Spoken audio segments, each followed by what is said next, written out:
to you. Hey! Right now is the time for me to leave everything I know behind. So it seems the running jokes caught up to me, and the day has come for 7 songs to roll off steely tongues, divisive and emboldened by jazz, poetry, and coke, and the notion that a sound can stand the waves from time from New York to LA and in itself find the will to continue and seek refuge in those who know to always seek out bands named after a dildo. Pig. Pig. All right, on 3. 1, 2, 3. We suck.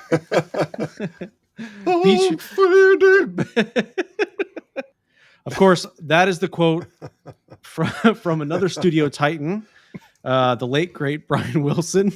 May he rest in peace. So. But did he have the dildo part in it? Was that in the Brian Wilson song? No, I just wrote that. I just wrote that in the bathroom like 20 minutes ago. Poor Brian. That's funny. Rest in peace. Nope, that's rest in power. Yeah, I wanted to write something special for episode 59 where we talk about Steely D and their wonderful their album Asia, released in 1977, which had a peak chart position of number 3 on the US Billboard 200. It is certified platinum multiple times, considered their creative and commercial peak, and it won a Grammy for best engineering recording. Best engineering recording. I didn't know that was a category. Knob twiddling. I started thinking, what's that? If you don't win like best director or something, they always win the other best one. Screenplay. It's always best screenplay. Yeah. So if you don't win best album or anything, best jazz album, you just go, best engineering. You guys were killing it in the studio. Apparently, reportedly cost over $1 million to make, which was a ridiculous sum in 1977. Seems like a lot of money. Yeah. 1977. That's probably all went to Michael McDonald just going, think of how much cocaine that could have bought. I mean, my goodness. 50, 60 people coming in to just play one instrument. I guess I guess the final cut had 40 musicians represented on it. Yeah, some heavyweights, some jazz heavyweights. Some heavyweights, yeah. So Wayne Newton played the little horn solo. The small cymbals, the finger cymbals. You guys have been making fun of me about, I've been making fun of myself about Steely Dan for 58 episodes probably. And no, I don't think that you didn't bring up Steely Dan until the Desert Island. Oh, really? Episode. And that was the first time after being your friend for a very long time, nigh on a decade. Yeah. And I think this is the first inkling we ever got that episode that you liked Steely Dan. Oh, if I recall, I knew you liked Steely Dan before. I was gobsmacked when you were gobsmacked. Gobsmacked. Well, we're an army of 2. Me and John Mulaney, who's also a huge fan of Steely Dan. There are a lot of Steely Dan fans, man, but most of them are like middle-aged white men, 50, 60, 70 years old, I guess. Yeah. Even leaving. You're talking about our demographic there, buddy. Mm-hmm. Yeah, I mean, I'm getting up there. I know. That's deep. I think it's interesting too. It's not the reason why I like them, but they've had like a resurgence of popularity. I think the whole genre of yacht rock has sort of like come back in some way. Your Michael McDonald, Toto, and fucking Christopher Cross, who actually is not that bad. I mean, well, I mean, if you get caught between the moon and New York City, Ride Like the Wind is a jam. I'm telling you. If you're I don't know that one. I don't think I know. What? Is that Christopher Cross? If you're in the grocery store looking at like chicken breasts or something and that thing comes on. He's one of those nut pinch performers that I always mix up with other nut pinch performers where you're like, it just sounds like he's got his nuts in a vice clamp. It's like, listen to that one. I mean, it's got a cool guitar solo in it. But not like I'm not like a huge Chris Cross. I mean, if I had a shirt, I'd wear it. That's all I'm saying. But not like if you said whatever. You were. Yeah. So if it was free and feels like have some if I ordered an Asia shirt and that came on accident, I would wear that. Yeah, I mean, I'm a fan of Steely Dan. It's kind of I was thinking about this a bit where it's like when you know of a band and they have one song and you're like, okay. So I was like this with T-Rex where all I fucking knew was Bang a Gong for like 2 decades. Yeah, And then you go listen and then eventually one day you hear Electric Warrior and you're like, holy shit, like what? Like, so it's kind of like that where you hear Reeling in the Years and those kind of fucking tracks. And then you're like, okay, this band's kind of lame. And then you go back and listen to some of these other albums and you're like, oh, like these have a definite different vibe to them. Like, I think their kind of like ethos is interesting in terms of, Walter Becker and Donald Fagen kind of strike me as like, it's like the intellectual, like, it's like the introverted jazz rock as opposed to like going out on the road and becoming a big rock band. Like they sort of like retreated to the studio and became hermits and created this shit. And like, so it's kind of interesting. And I also love Brian Wilson, which is why I made the fake quote up about him, but also someone that uses the studio as an instrument. And I think this album is a fantastic example. Obviously Pet Sounds is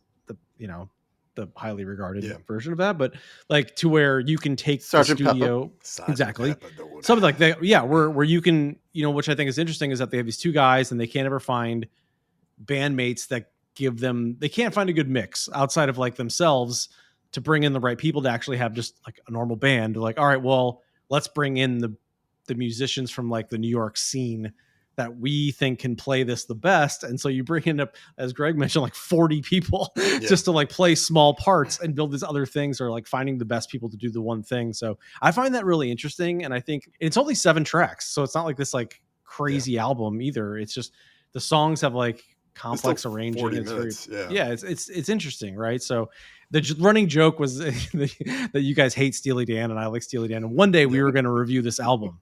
And, I think I threw it in the randomizer long ago. And so I'm not going to sit here and talk about I want to hear what you guys, obviously there's 7 tracks. We got Black Cow. We can talk about them individually. Black Cow, the opener, Asia, Deacon Blues, Home at Last. I got the news and Josie is the closer. I got the news. Yeah.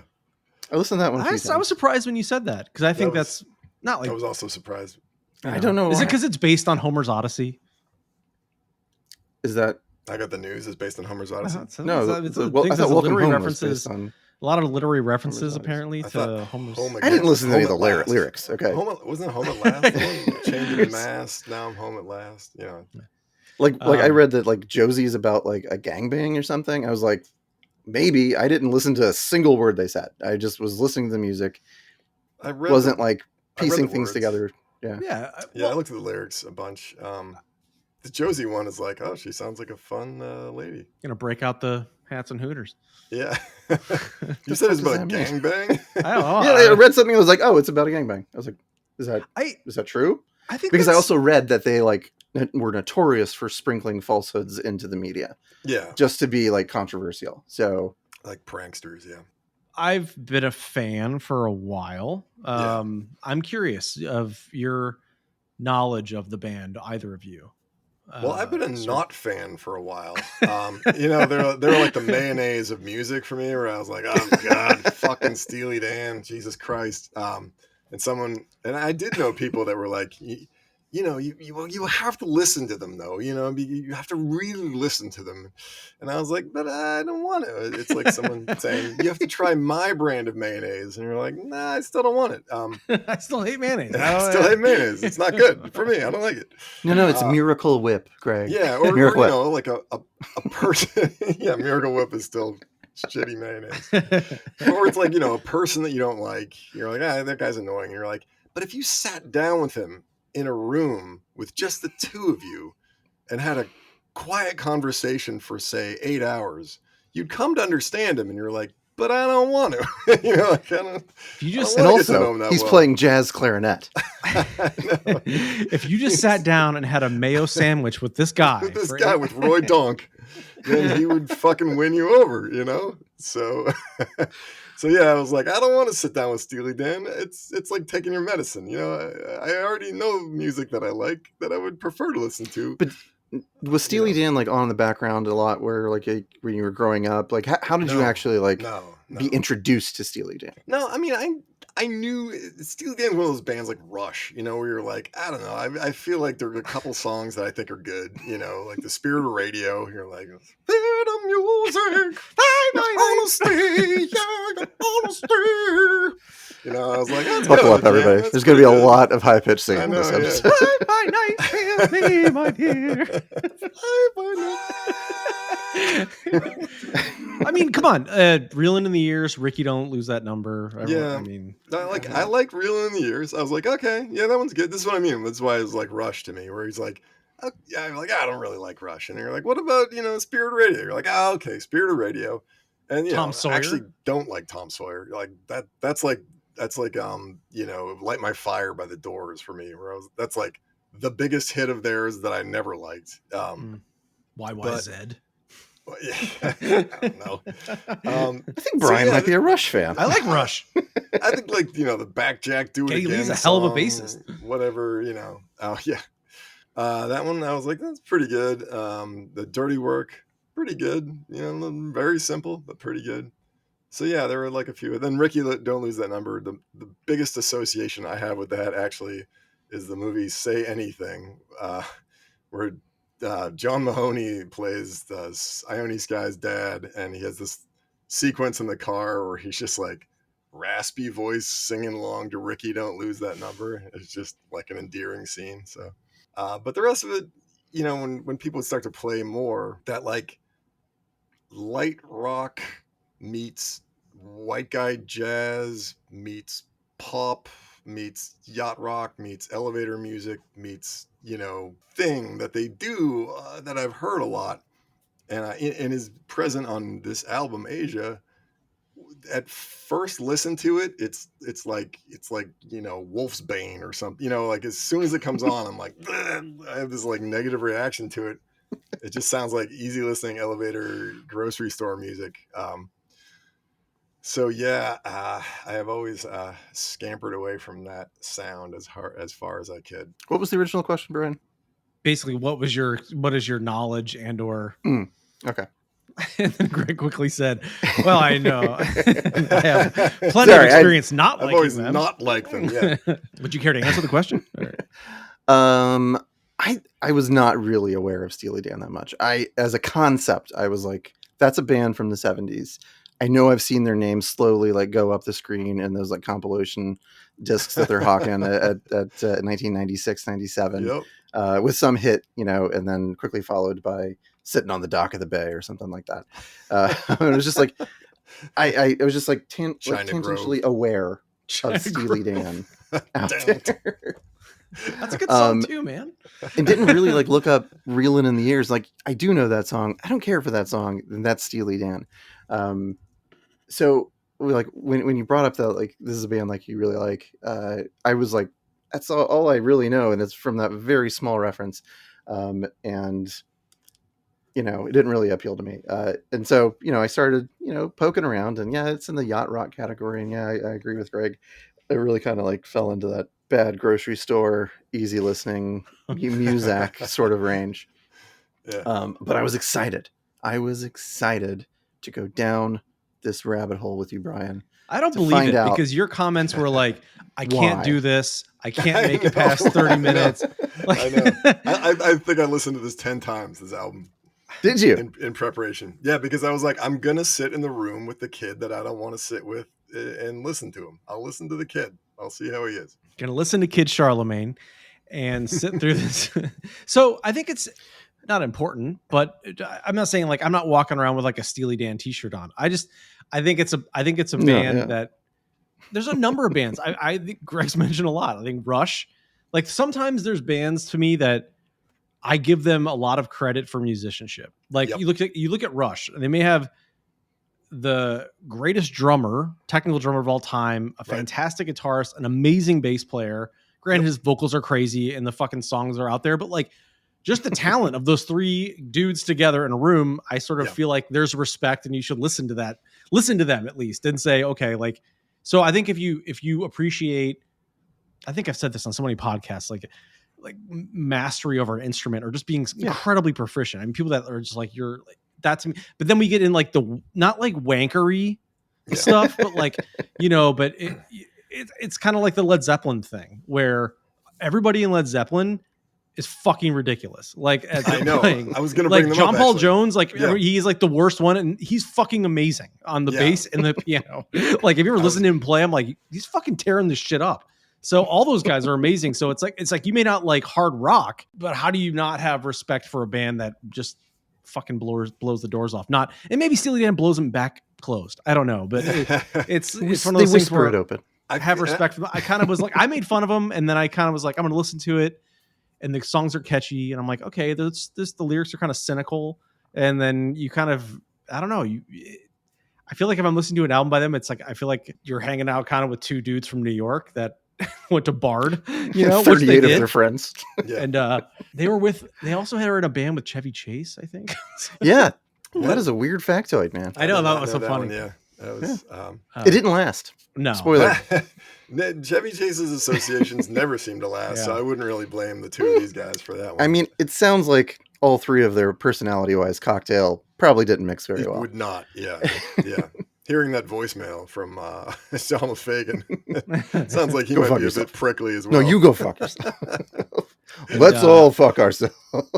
I think it's an album too that, it's divisive, but I also feel that it's very much critically acclaimed based on who you're judging or how you feel about corporate rock magazines. I think it's like number 68 in the Rolling Stones 500 greatest albums of all time. I did zero research until the end of that episode where it came up. It was like, I guess I got to learn something about Steely Dan. So, and honestly, I was there with you. I was like making fun of it in my head. I was like, oh, this is going to be terrible. And then I was like 10 out of 10, 10 out of 10, 10 out of 10. Every single fucking one was 10 out of 10. So I was like, all right, I did the same. I got to take a step back here. I got to put my listening ears on here and really dig into this thing. But before I could do that, I had to like read a whole bunch of stuff. And so I would read, and then I would try and listen to the album, and then I would be like, you know what, I'm going to read some more.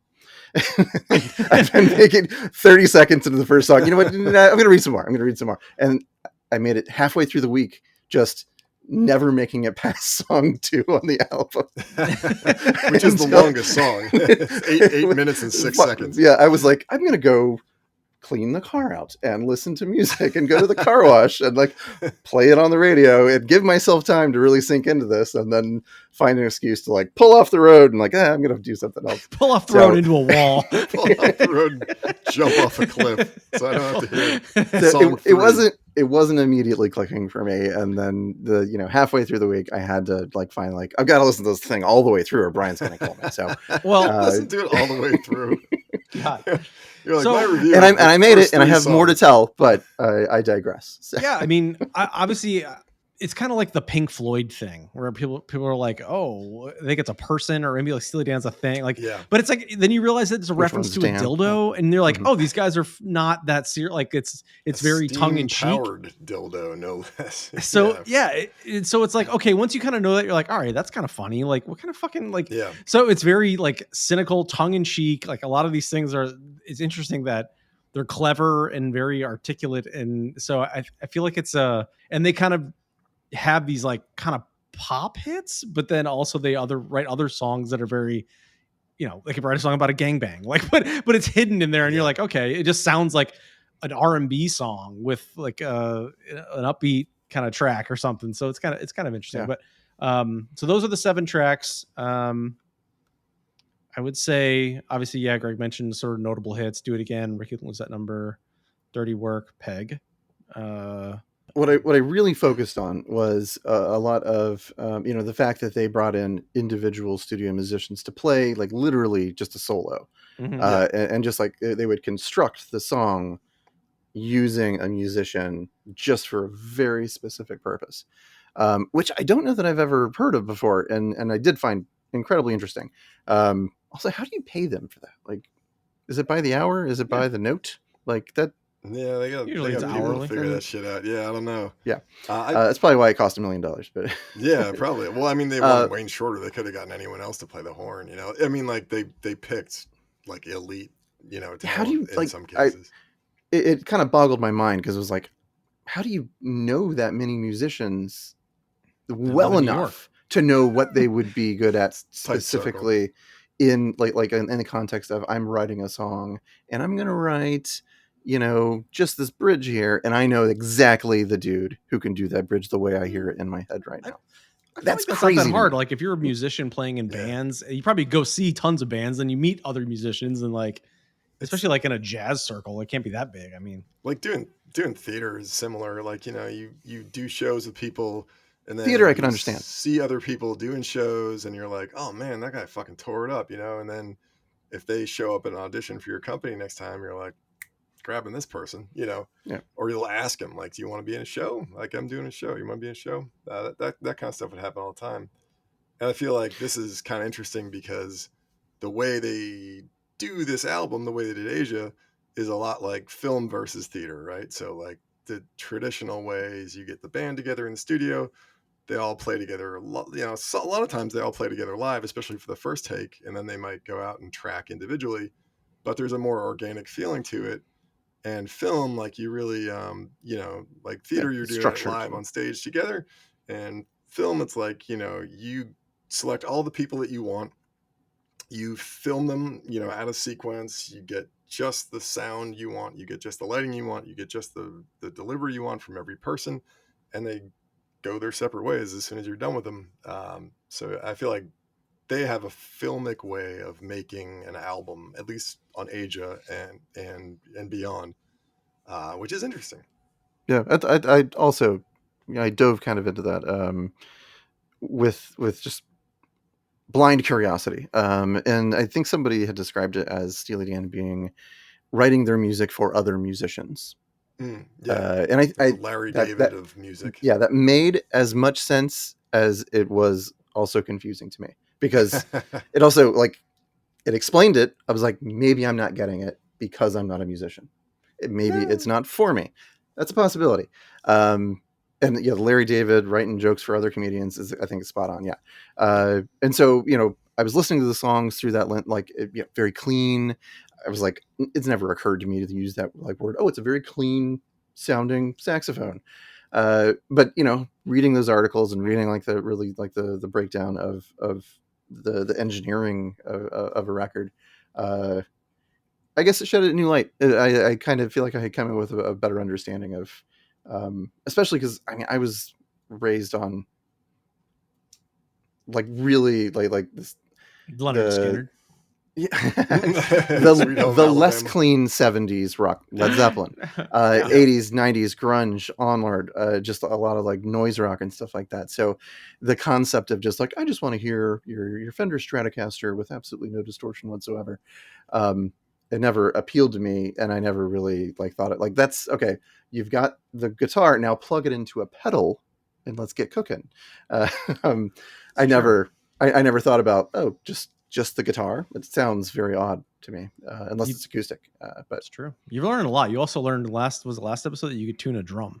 So I feel like I did. Your musical knowledge is in Whiplash. Yeah, it's funny because I met a guy like this bus driver was drumming on the side of a pillar, but when we were in DC, and he then got in the bus and was driving us. And when we got out, I said, "Hey, you're a drummer?" And he's like, "How did you know that?" And I was like, "Oh, I mean, I saw you drumming on the pillar out there." And he's like, "Oh, I thought you saw this." And he had a key, a tuning key on a necklace on his neck. And he's like, "You know what this is?" And I was like, "It's a tuning key to tune a drum."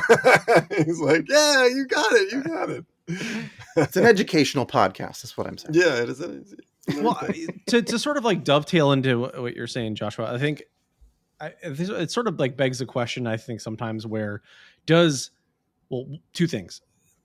It's interesting, right? If you're writing music for other individuals, it's almost like, obviously you're like composing in a sense, but it's also kind of an interesting situation in which, if you don't limit yourself to the talents that are within that room in the band, it's sort of, your talents are endless, right? So it's like, if I can't play the piano that well, or so-and-so can't play the guitar, something difficult, but if I bring in this amazing person, like, it elevates like there's no limit to what I can really do and play with, you know, in a sense where it's like I'm not limited by my own talent or the people in my band.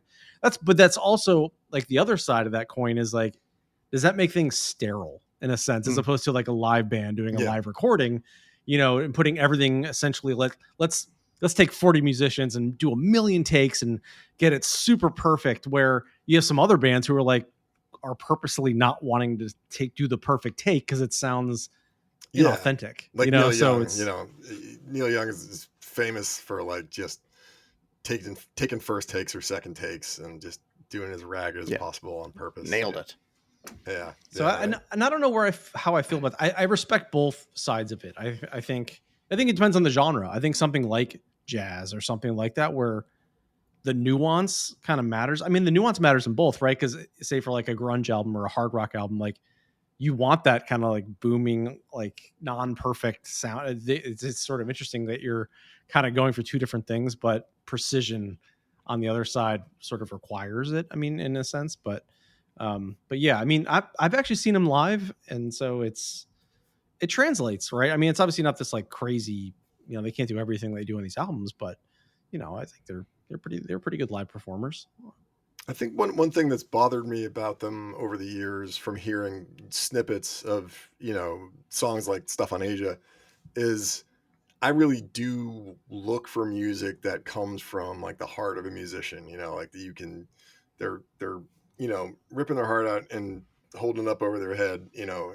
I love, you know, kind of like emotional hand grenade albums and songs and stuff like that, where, you know, you do have that emotional connection to it and you can, you know, pin your own emotions or whatever to what they're bringing out there. But like just someone who brings out something raw and, you know, loud and real and stuff like that, that really appeals to me a lot, especially when you see someone live. I really want to see someone bring the energy live and like ignite a crowd and, you know, fuse a whole bunch of people together like that.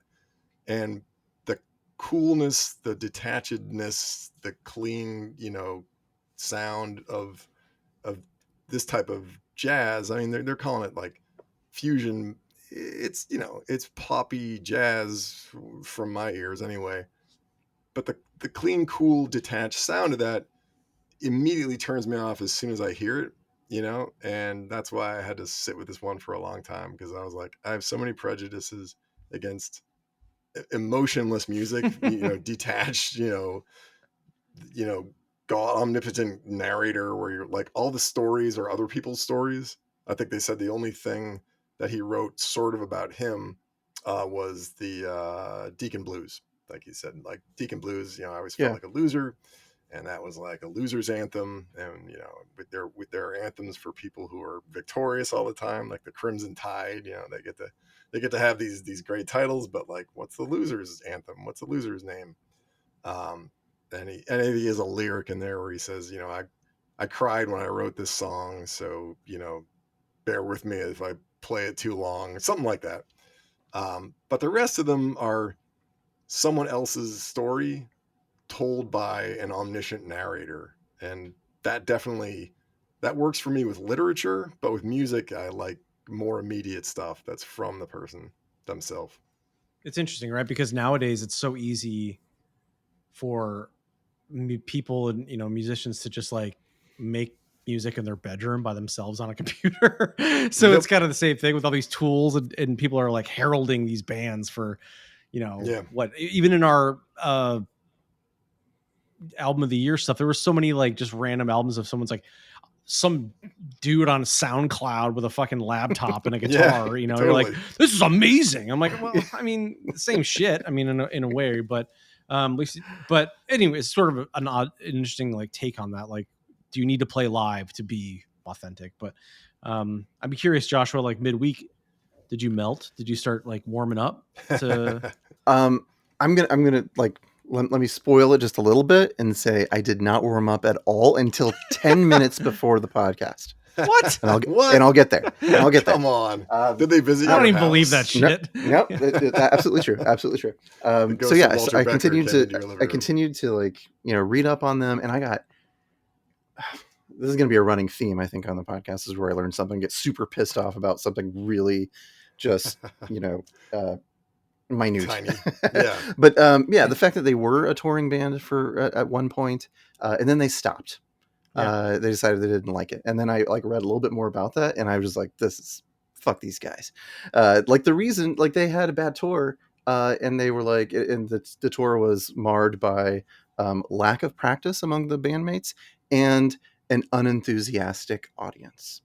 Yeah. And I'm just like, "Fuck you! You're blaming the audience for your shitty shows, and that's why you don't want to tour anymore." Is this like the car no, in no, Top no, Gun no. Maverick? Yeah, Is this the car in the bar? I was like, in no, Top Gun no. Maverick? You don't get to like retreat to the studio because that's your like that's your artistic method. Because the audience didn't like you. Like I read more shit about that, and I actually sided with them more because they were like, "Why did you stop touring?" And they were like, "Well, the rest of the band wanted to tour, and we didn't want to tour." And they were like, "Why would we hold these guys up who live to play live when we don't want to do it?" You know? yeah, So I had heard that too, and that didn't bother me at all. But when I heard that they blamed like the audience was the problem, I was like, no. You were either in the wrong club or you sucked. So not your audience. But anyway, I moved past that. I continued to listen. I did make it all the way through the album a couple times. And it was very sterile to me. It was just very, again, it was just like lacking what Greg was saying. It was like, I felt like it was lacking heart. I have no connection to any of these songs whatsoever. And I can step back and say, that doesn't make it bad. That just means it's not like I didn't grow up on it, or I was exposed to it at the right time. And so I was like, okay, that's totally fine. And I was trying to like, dig deep and really find like, okay, are there other like analogs to Steely Dan that I do find accessible? Like Frank Zappa came up, which I don't find a ton of his stuff accessible, but I do find some of his albums accessible. And he is a similar personality in that he was very, a great studio musician, but he also really like kind of thrived on the live act and just moments of inspiration. So same but different, but also using like lots and lot more orchestration and really a composer like on the same level as I think Steely Dan tried to be. I also think of like, the Beatles with Abbey Road and Sgt. Pepper and their studio stories and like the creativity there. But a lot of that also was like, there was tension between the band and that came out artistically into all the songs. And I felt like it makes you have a connection to that. You feel it. And so the more I like tried to find other examples of like studio bands, the further it drew me away from Steely Dan. So yeah, at one point I was trying to find the GIF from Shaun of the Dead, where where Philip turns into a zombie in the car, and Sean's out there telling his mom like, "There's no one like that. That's not your husband. There's nothing left of that man." Yeah. And like the zombie him just goes and like reaches forward to turn off the music that's up there. And I was like, that's how I feel about Steely Dan every time it comes on. It's like I just want to turn it off. Where's the warming part? I don't. Yeah, I know. Then I was like, then I tried to burn the album. 45 minutes. I actually bought the CD and then melted it. 45 minutes leading up to us sitting down here, I listened to Aja one more way all the way through, and I was like, I still don't like it. But let me put on their first album, since I've never listened to anything else of theirs. Just all the hits. And so I put on the first album, and I didn't have any time left to like really listen to it. But that first track on, I was like, I don't hate this. This is not bad. So I was like, you know what? I might have to go back and give some other songs other than Aja. So I was like, maybe Aja's not the right entry point for me. The first maybe album it's too far along in their career. The first album has every single song that I ever liked of Steely Dan's on it. Those are all the songs where I was like, oh, that one's pretty good. That one's pretty good. That one's okay. They're all on the first album. And then Ricky Don't Lose That Number, I think, is like the fourth album or something like that. But it might be on Gaucho, I think. Yeah, it's something like that. Yeah, it's either right before Asia or right after Asia, I think. Yeah, I mean, obviously, I think the first album is when they were still a touring band. I think they even had the guy in the years that they had a lead singer, I think. And Donald Fagen was the singer. Oh, okay. Yeah, that guy looked different. But I was like, maybe he just looks, maybe they changed No. Yeah, their looks entirely. by For- the for- He first kind of album. looks like a weird like Robert Plant ripoff or Yeah, something. Like yeah. he's like got oh the really? long, Is it long you have curly crazy hair. and stuff? Yeah. I think like that was a big '70s thing. To Yeah. have Robert Plant hair, right? Yeah. Everyone would be Robert Plant, but no one could. So be. dreamy. Also, sorry. Yeah. That's a cop out, by the way. Like you can't be like, hey, that album sucks ass, but I went and listened. I like this warmed. song over here that has a bunch of radio hits on it. Completely Like, different. and I sound. completely changed my mind. If it's a cop out, it's a cop out. But kind of a cop. I didn't want to. I didn't want to end the episode by will saying tell- like, "Fuck Steely Dan." Why I not? I did find. If that's how I you did feel. find something of Steely Dan's that I was like, "This isn't god awful." You know, I run every day, so I just kept. Oh, I'm an athlete. Okay. I'm joking. I'm so healthy. Dropping your athleticism. Sure, I run every day, so I play music when I run, or the news, or whatever the fuck. And the first, like, press play, start running, and it's like, wing, boom, bump, wing, boom, bump on Black Cow, and I was like, crap, I'm gonna fucking hate this album. And it's like that, like, you know, farty jazz, you know, start, and I was like, oh fuck. But it's so clear. It's so clear and clean, Greg. I know, and it was like, Black Cow. And I was like, fuck, this is yacht rock, man. You know, like, it's everything I feared. And then I was like, all right, well, whatever. And it's 7 songs, you know, and then Asia came on, and I was like, ooh, I think I like this less than Black Cow. And fuck, is it long? Oh my, it's long. Boy, it just keeps going. I totally thought you were going the other way there. I know. Perfectly delivered. Well done. and then yeah, what's track 3? Is that Peg? Is Peg track 3 is Deacon Blues. Oh, That's track 4. that's not Deacon Blues. I was like, okay, all right, this has some, you know, sort of pop Is that the sad sensibilities. one? It's a middling tune, like most of these, you know, like it's, you know, call me Deacon Blue. Click. Yep. That one I was like, yeah, this is good. You know, this is pretty good. This has got like pop sensibilities underneath it, like you know. But then, like, yeah, about the 5th listen, I was like, there were songs I was looking forward to hearing. You know, like I still don't like Black Cow. I fucking don't like it at all. It just bores the fuck out of me. And the fact that it's about a milkshake or whatever, the fucking root beer float. I'm like, That it might have alcohol in it. drink your root beer float. I'm like, that's fucking dumb. And like Asia, it's about his high school friend's wife from Korea or something. I'm like, okay, this is what I mean about not connecting with music that comes from like a detached. He's talking about place. Chinese music. Yeah. Oh, I and was it's like- about Asia, the whole fucking continent. We're Yeah. just distilling every culture down to one goddamn song. Asia still never clicked with me, and it's so long too. I was like, fuck, it's the longest one. I don't like it. Just shut up. Deacon Blues, Peg, Home at Last, and Josie. That's 4 out of 7.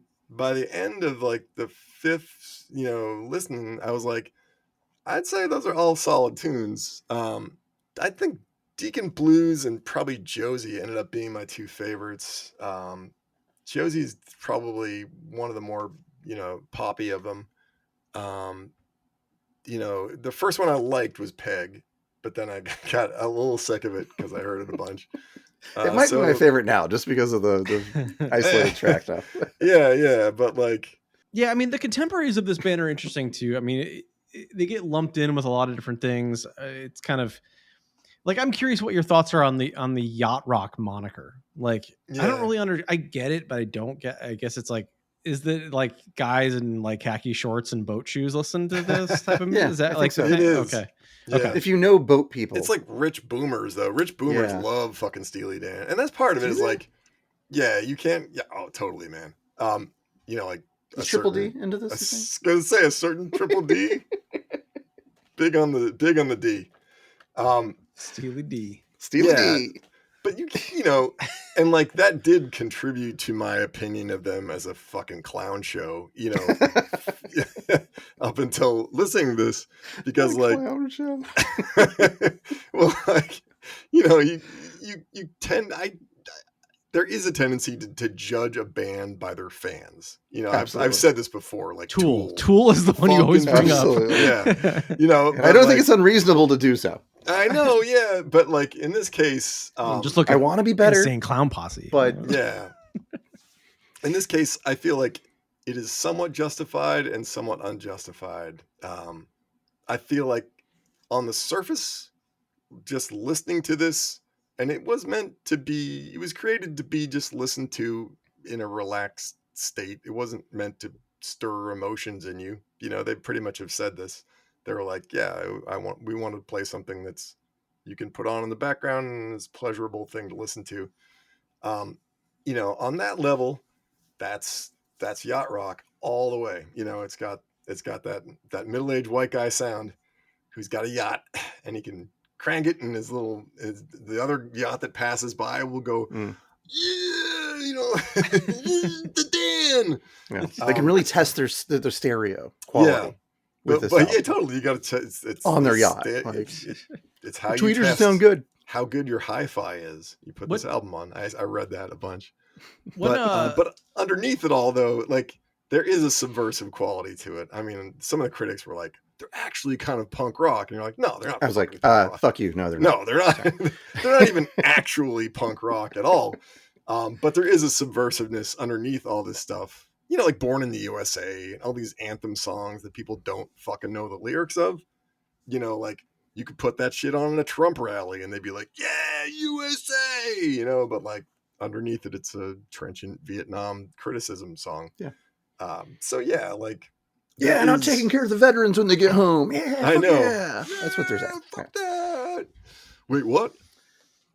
So yeah, I did appreciate He was saying that these guys do not seem to give much of a fuck about a lot of the commercial selling, you know, stuff. I respect that. Side of things. liberal arts jazz.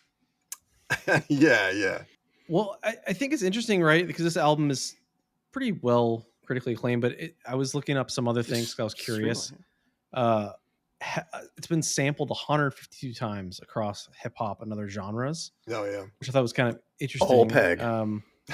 But yeah, some notable samplings by Peg, De La Soul, Kid Charlemagne, Kanye West, Green Earrings, Ice Cube, Don't Trust Him.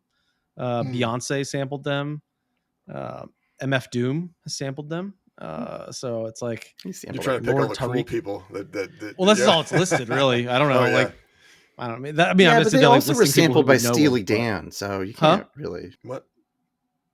Well, he's saying Steely Dan's songs were sampled. They by sampled these him. By others, They yeah. sampled themselves, and Oh. they were uncool, and so therefore it wipes out all the cool people. That was the joke, guys. I don't even get it. Okay. Was I'm not gonna lie. he said all these cool people who sampled him, and I said, yeah, but that's wiped out because they were sampled by themselves. Never mind. So, yeah, I mean, I can see why. Can they we just rate sampled- this sucker, please? just- yeah, I mean, they made clean studio. You know, like they did clean studio work, so people are going to be able to snip stuff out of it and use it because it's a nice clean cut of something. I thought it was interesting. They're Lord Tariq and Peter Guns, the track Deja Vu / Uptown Baby 1997, which was apparently their only major hit. And I guess it sampled the original bass riff from Black Cow, the intro. Yeah, and so their only major hit, and Steely Dan took 100% of their publishing because they just ripped off the entire. That's hilarious. Oh, One more thing I'm going to shit. say that I read on the Oh. album after this, I think it was Gaucho or something. Yeah.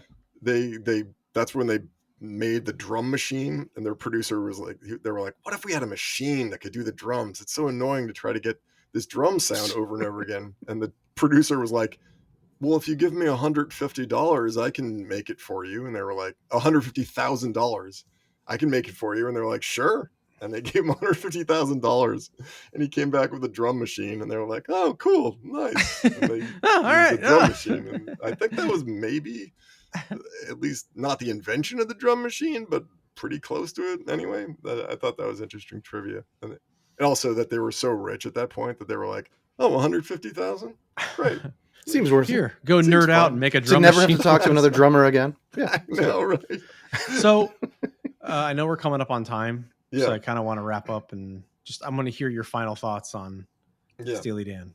I mean, we could say let's rate this sucker, but I also what did you end up anywhere different than when you started, or was this just like kind of like, hey, you washed over you and hey, Walter Becker's gone, but Donald Fagen's still touring, so maybe you can check him out. What do you say? No. No, I'm not gonna. Yeah, I'm not gonna do that. Meanwhile, coming from the guy who saw Weird Al Yankovic like multiple times, I can't fault you, Brian, for liking Steely Dan. Yeah. I can't. That's the where guy I that fall. plays an accordion and eats Twinkie wiener sandwiches. There's no accounting for taste. Is what it comes down to. True. We all love what we love. We Yeah. all respect what we respect, and you and I, we have a ton of overlap in the bands that we like. I know. And this is just one of those that's outside the Venn diagram of you and me. I ended up worse off than where I was on Late Finding of Steely Dan after this. Like, because now I'm aware of them. Because now I know. Now I've heard a lot more of them. Before, and their backstory didn't impress me that much. I can totally appreciate like the meticulous like mastery of the studio as an instrument and sort of like pushing it to new boundaries. But my expectation there would be when you're pushing art that much, is that what you produce should be something I connect with. And I felt nothing for this other than I got to listen to something else. So I've been like the latter part of this week. It's just been Rites of Spring, Embrace, Fugazi, fucked up, just loud, really noisy shit to counteract the Steely Dan part of the week. So I apologize, Brian, but this is like an F for me. Like I really don't apologize care for this at all. It's an F. I don't like it at all. I don't like it at all. Whatever happened to the I came around the 10 but minutes before we but started we're not recording? grading the first 45 seconds of the first song on the first album. I'll go back and listen to this, and we'll come back and I'll tell you what I think about the first album. To be fair, I gave you guys an out midweek. I was like, we don't have to do this. And you're like, nope, we're doing it. We're doing it. Forging ahead. That was out of respect for you. You're like, we got to get this over with. Pull the pin out. There was a lot of, I cede my time to the gentleman from Tennessee. Come on. Nothing, something better than an F here. I mean. Oh, yeah. No. So yeah, like I said, I listened to it probably 10 times. I gained respect for the album. There were songs that I started to actually be like, oh, I like this song. It's pretty good. And, but I will say, when thinking about studio mastery musicians, people who are like hyper focused on getting that take and doing it again and again and again and again and again and again and driving people fucking crazy. I think of Billy Corgan making Siamese Dream, which was like just him probably coked out of his mind, losing his fucking shit in the studio by himself with a band that was falling apart and they couldn't be bothered to even show up. And he recorded most of the tracks by himself and like just meticulously fucked with shit until he got it the way he wanted it to. And the one time I didn't listen to Asia on my runs this past week and a half or whatever, I put on Siamese Dream and just like tore out a run on that thing, man, as fast as I could go, because that is an example of like someone being meticulous but also like ripping their heart out and showing it to you. So that one really connects with me. This one doesn't connect with me, but I enjoyed it a lot more toward the middle and end of my listening to it than I did at the beginning. The beginning, I was like, I'm gonna fucking hate this thing and give it an F, just like Joshua. But yeah, toward the end of it, I was like, you know what, this is quality musicianship and craftsmanship in the studio. They put a lot of effort into it. I respect the way they created it and the way they thought about being a touring band versus being a studio band and just committing to being a studio band, not giving half-assed live performances and being like, fuck you guys, man, you don't understand us. So yeah, by the end of it, I had higher regard for them as musicians. And they're kind of like, thumbing their nose at a lot of stuff, that I think is worth thumbing your nose at. So I respect them more as a band than I did before, and I like this album more than I thought I would. I thought I'd fucking hate it. I would probably. There's a huge difference between my respect grade and my enjoyment grade, though.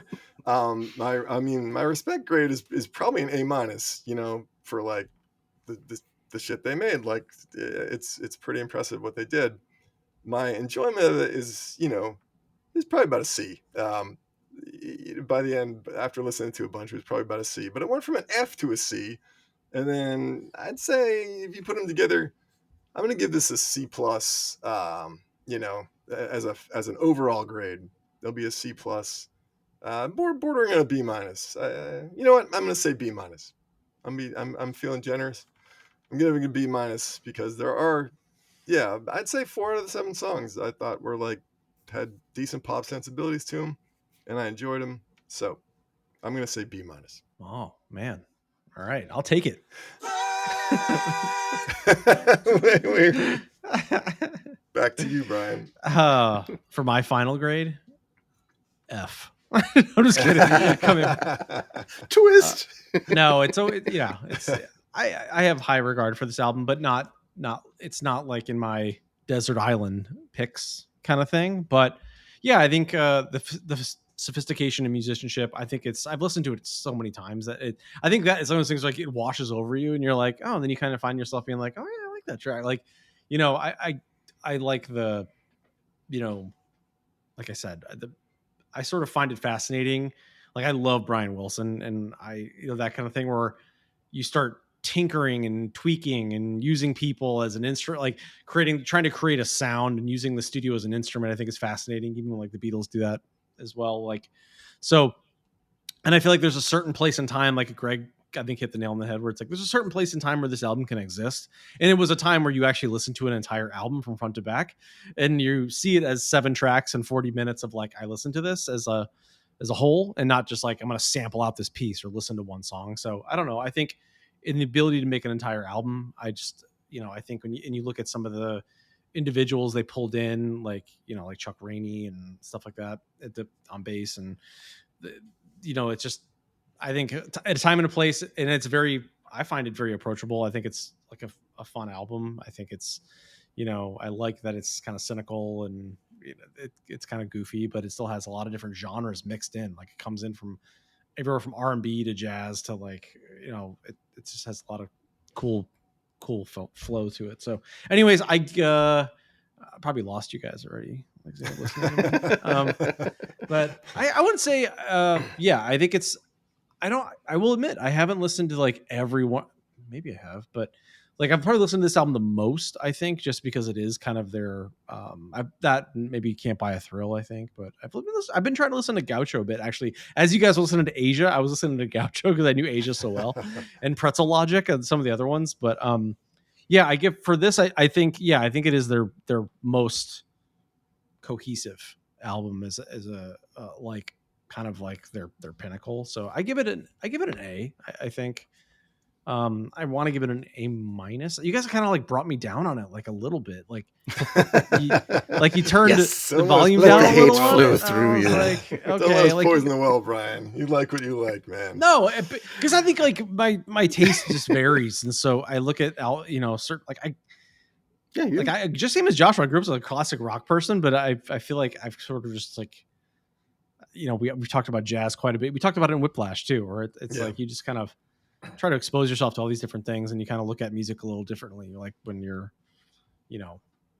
I sometimes see the music, and then I also see the musicians. Like I kind of did the thing with Rush, where it's like, do I love Rush? No, but can I fucking appreciate how good they are? Like.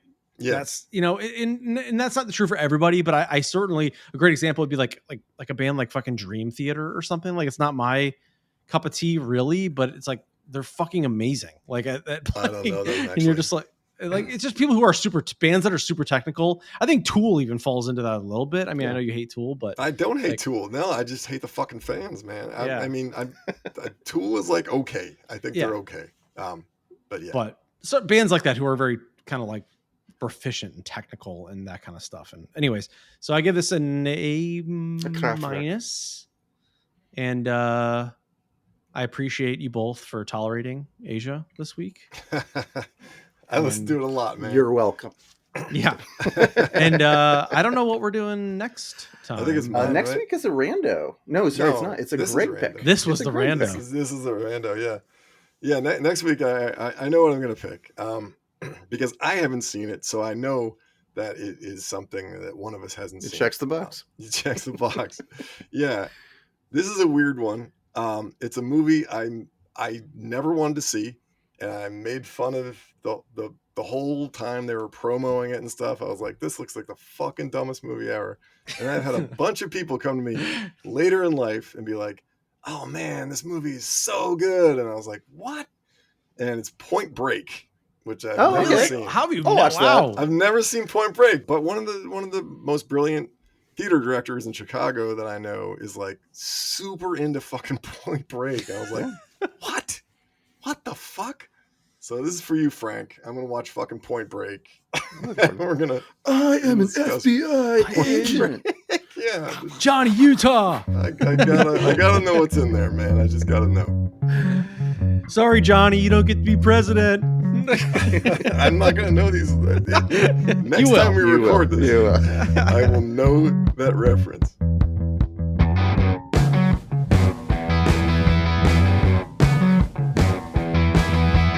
Spotting the bus to work, reading cartoons in Newsweek magazine, listening to Massive Attack. We should Michael McDonald play us out? Absolutely. It's true. No, we should. I want to do our. Can we harmonize Peg ourselves? Oh, of course, yes, yeah. On the count of three. with Michael McDonald. Yeah, he can be the fourth. All right, 1, Sorry, two, 2, 3.